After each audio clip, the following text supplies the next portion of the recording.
Luke, you've come a long way since we first spoke to you back in 2012. How's your journey been since then? It's been quick. It's been fast. It's been moving very, very quickly. Obviously, like you said, I've come a long way. I'm doing good things right now. Undefeated, 3-0, and main carding here in Berlin. It's a good feeling. So I feel like things are moving in the right direction for me, and they're moving at a pretty quick pace. But I'm prepared to keep up with it. So I'm ready to keep on moving. And you're fighting Sean Strickland on Saturday.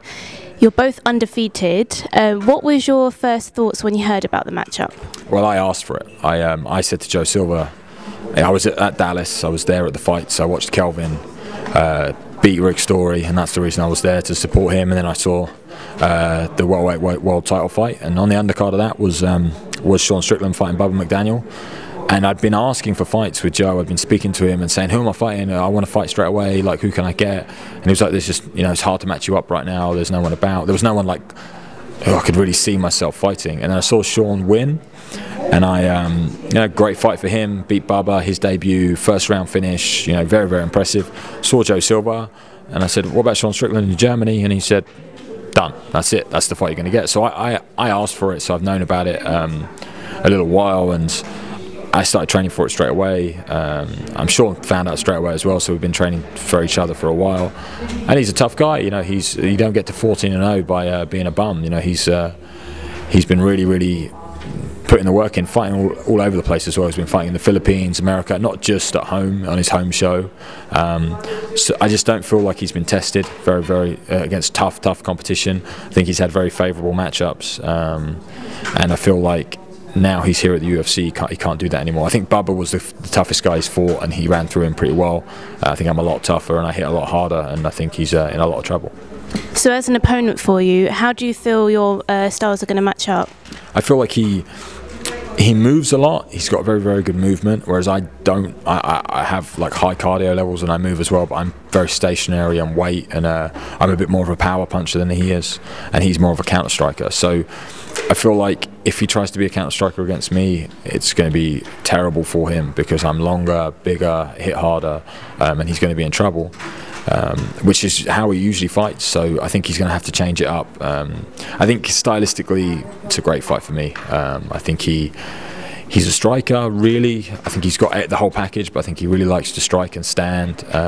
Probably has a slight speed advantage, and I think that's the only real advantage he has. I think I have size, I think I have strength, I think I have power, I think I'm a better wrestler, I think I'm better on the ground, I think I have more tools to beat him, and I think the biggest tool, like I said, is I hit a lot harder than he does. People don't believe that until they've been in there with me and they've felt my power. So I think as soon as he eats one of my jabs, he's going to regret the fight. So how have the preparations been on the run-up to the fight? Have you changed anything this time?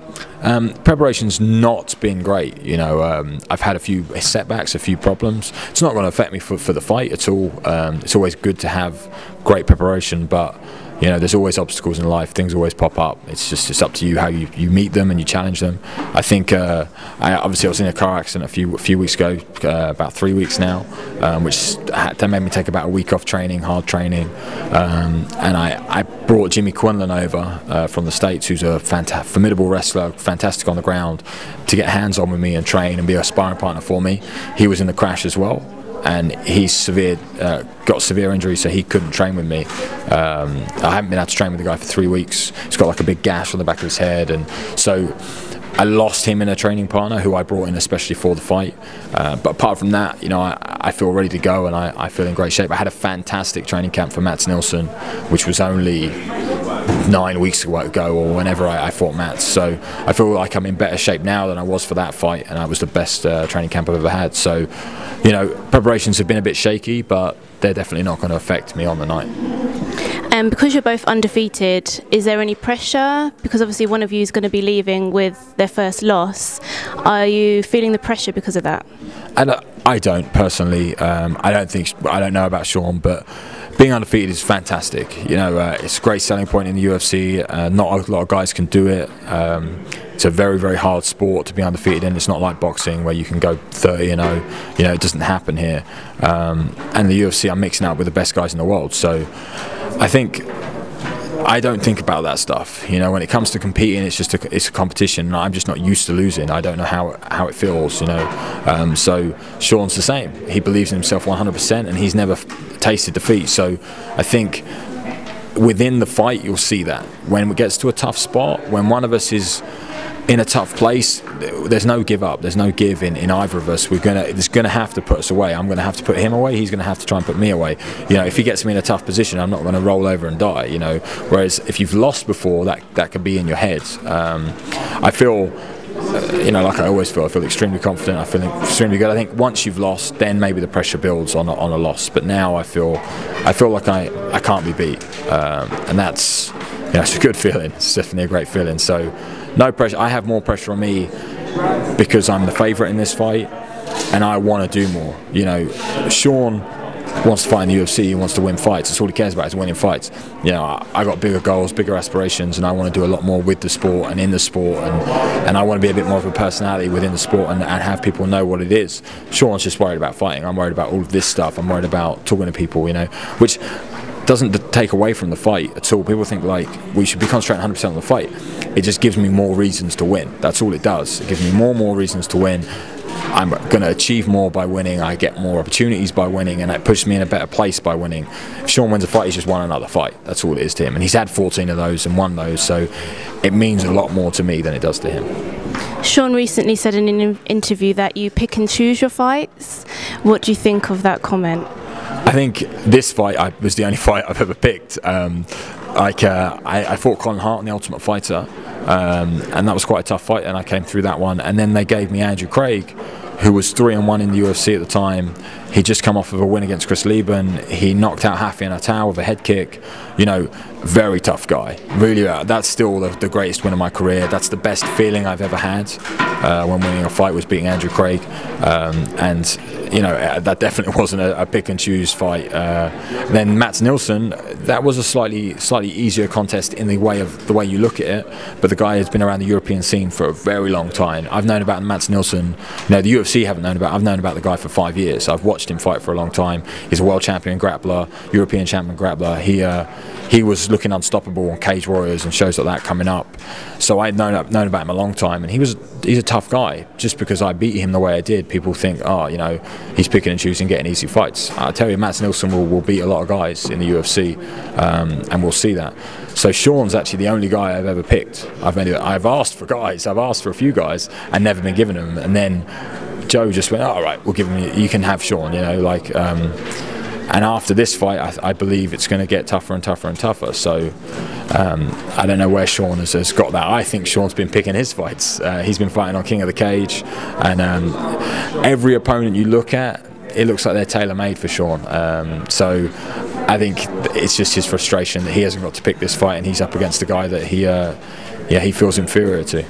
So how do you, what's your prediction for the fight? How do you see it kind of panning out? I can see the first round being a very shaky round for Sean. I think he's the guy who's got to get used to something. You know, I'm 6'6". I've got very long reach. I'm a different body shape to anyone. Everyone says, "Oh, I got sparring partners like Luke. I brought in this guy." There's no one on the planet who fights like me. There doesn't exist. You know, because there's not many middleweights out there that are 6'6", for one, you know, and for two, there's not many middleweights that are 6'6" that do MMA that fight in the UFC. Well, there's one, there's me. So until you've stood in front of me and you've traded with me, you don't know what it feels like.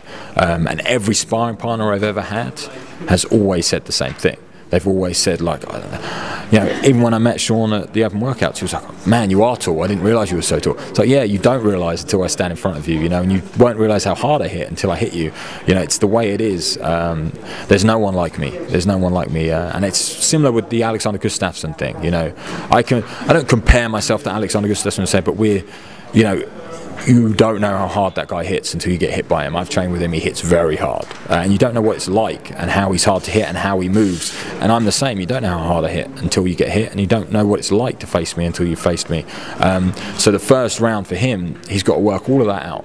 For me, I'm just fighting another 6'1" middleweight who does the same as everyone else. You know, he doesn't have. It's not like it's the same sort of thing as when you fight Machida. You're fighting the myth of Machida before you actually fight him. Like Anderson Silva, you're fighting the myth of Anderson. Me, it's like I'm 6'6". It's all people think about. It's all they worry about. And then when I get in there, they're trying to work that out for the first 2 or 3 minutes. And usually a lot of the guys are just nervous and rush me, you know, because they don't know what to do. Then the second round, I think it will settle down a little bit, and I think he'll overcommit to something, and I can see myself getting a knockout. Okay, so we're looking for the knockout. Yeah, definitely always looking for the knockout. I think Sean's probably thinking along the same lines. I think we're going to be standing and trading. I think he's going to try and counter-punch me, you know, and use a lot of movement and speed. And I'm just going to use pure aggression and power and wait for the right opportunity, and I'm going to unload, and I can really see me getting a very, very strong finish in this fight. Do you think he's going to have any advantages over you? I think he has a slight speed advantage. He's a lot smaller than I am, like weight-wise as well. I don't think he's very big middleweight, and that always gives you a bit of a speed advantage. I think he moves very well, and he's got good speed. But you know, that helps if you can reach the guy. You know, I just think like that by the time I throw a punch and land, and he might punch, but it'll be here. You know, it's an interesting fight. But yeah, he moves very well, and he's pretty quick. I don't think by a lot, but he's pretty quick. So with the win over Strickland, where would you see yourself in the division? I think I'd be just outside the top 15, realistically. I believe you have to beat someone in the top 15 to get there. And I think like this sets me up very well, being 4-0, to fight a guy in the top 15. You know, there's a couple of middleweights on this card that, you know, like Francis Carmont and CB Dollaway. They're both hovering around there. I know Francis, I think, is 10th or something like that. You know, they're the sort of fights I can look for next. They're the sort of guys. Right now, I think it'll put me between 15 and 20, and a guy to watch. I'll be on the watch list, and then my next fight will stick me into the top 15. So it's moving me up, definitely. But Sean, being a relatively unknown guy in the UFC and only having one fight, they don't rank him very highly yet. You know, so a win over him, I think I'll stick around where I am, and then I need to really beat a guy with a name to move up. Do you have anyone in mind? Francis Carmont is a great fight. He's been around a while now, and I think he's I said it a few times, but he's bored his way into the top 10. You know, he's won a lot of decisions that I don't. You know, he had a great fight in his last fight against Jacare. Thought Francis looked fantastic. And he's a very tough guy. There's no doubt about it. But I just think he's boring. I think he fights boring, and I fight exciting. And I think if he tries to be boring against me, it won't work.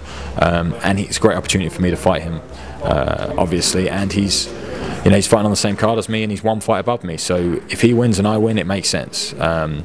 Really, I see CB winning, to be honest. I think CB takes Francis Carmont. But if Francis wins, I'm going to go after him pretty hard and try and get that fight to happen as soon as possible. I think it's a great matchup for me.